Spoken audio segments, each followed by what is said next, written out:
What fantasy race is the only one that has to specify what they meant by "you look good"? Because there's a 50-50 chance you're either about to be asked out to dinner or become dinner. The answer is obviously Lizardfolk. Look out, I think T'Chomp likes you.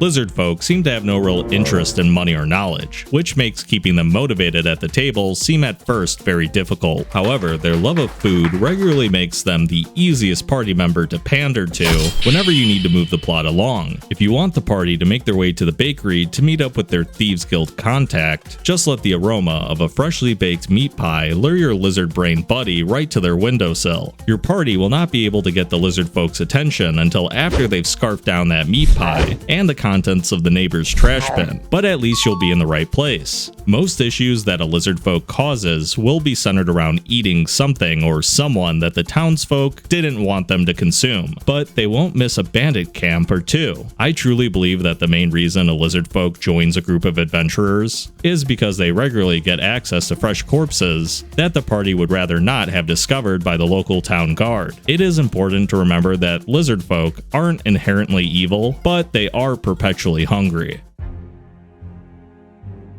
After traveling a bit with the Lizardfolk, you'll realize that some of their traditions are not typical, the biggest one being how they handle death within their newfound family. While you may be trying to preserve the dwarf cleric's body for a funeral or a resurrection if you guys have the funds, a Lizardfolk is already asking the others which appendage they would like to feast on first. They aren't trying to be rude. This is how Lizardfolk make sure that a deceased member of the tribe can become part of the tribe again. That may seem a little literal, but honestly most Lizardfolk culture is like that. Lizardfolk don't even seem to have the patience to let their food make more food, as they just kind of live in the moment and spend their days hunting or scavenging for their next meal. Many other races pride themselves on growing specific crops and raising exotic livestock to make signature dishes, but the Lizardfolk by comparison just are content to eat whatever happens to come into their swamp that day. For most Lizardfolk, a simple life is a good life, so be patient with your Lizardfolk party members. It is likely their first time in civil society.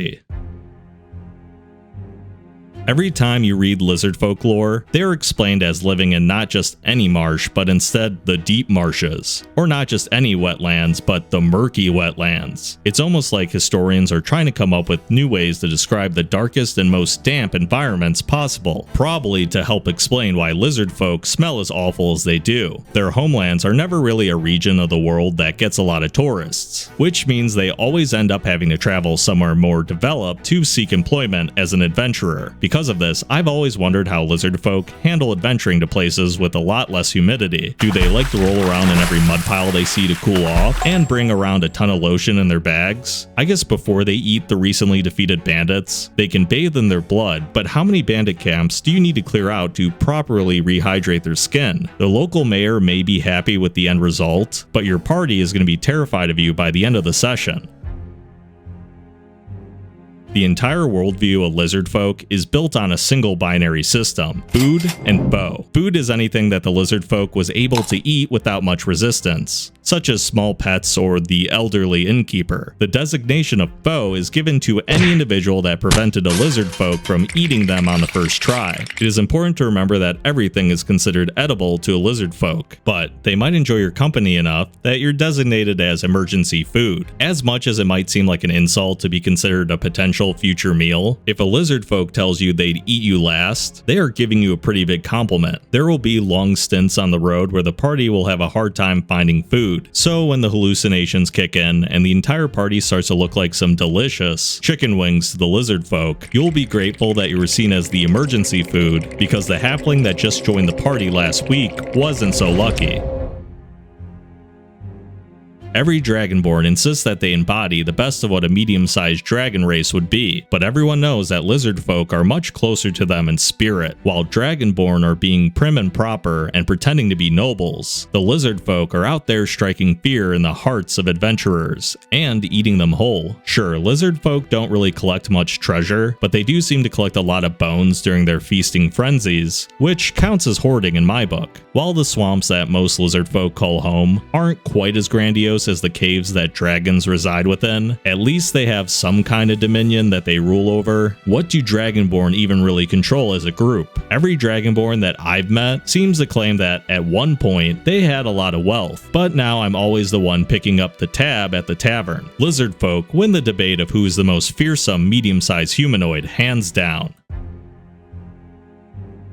Lizardfolk culture is easy to understand if you think of any savage desert faction you've seen in various fantasy settings and replace all the sand with gallons of dirty brown water. Could you create a tribe that consists of more than just one really old shaman and thousands of hungry barbarians? Yes, but that would require someone actually creating more than a page of lore for the entirety of Lizardfolk kind. The best chance you're going to get on selling your party that Lizardfolk lore is actually interesting is by lifting lore straight from Elder Scrolls and hoping that no one played anything before Skyrim. Perhaps you can talk about how the other kingdoms fear the day that the Lizardfolk tribes fully unite and leave their homelands, as the Lizardfolk were the only territory in your setting that repelled a demon incursion from another realm. The Lizardfolk, after fending off the attack with no outside help, decided to invade into a literal hellscape to hunt down and consume those invaders because they got a taste for their flesh. A completely original idea that I'm just giving you for free. You can thank me later.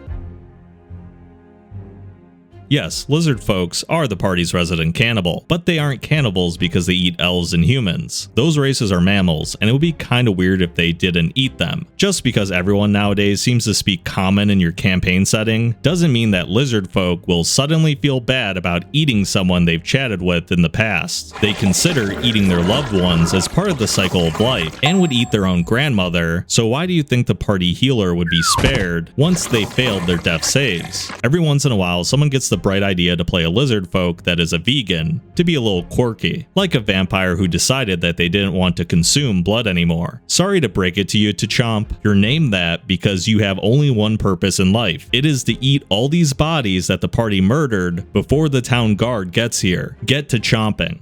So yeah, Lizardfolk. Next time you see one in your campaign and think they are heartless, remember that their brains just work a little differently than yours. These guys are truly one bad day of hunting away from turning you into their next meal, but it's not their fault that they're just chunky guys. They may be cold-blooded on the battlefield, but any Lizardfolk can become a warm and welcoming member of the party if you train them right. I wouldn't recommend using a spray bottle to discipline them though, because they'll just misbehave on purpose, so you can keep moisturizing them. If you manage to keep one well fed, you'll have a loyal companion for life. Just make sure that they die before any member of the party, because I wasn't joking about the whole eat your ally to return them to the party thing. That is why Lizardfolk are fantasy's most unapologetic cannibals. If you like the video, make sure to check out my other releases on the channel and subscribe. And if you want to support the channel, you can get 10% off when you use code LootGoblin at gamersupps.gg. Be sure to try out the flavor of the day called Acid Rain. It's perfect for the Lizardfolk that miss the hydrating and acidic rainfall of their homeland, or if you just like sour peach rings. If you want a free sample before you buy, or caffeine-free versions of any of the flavors, my link works for that too.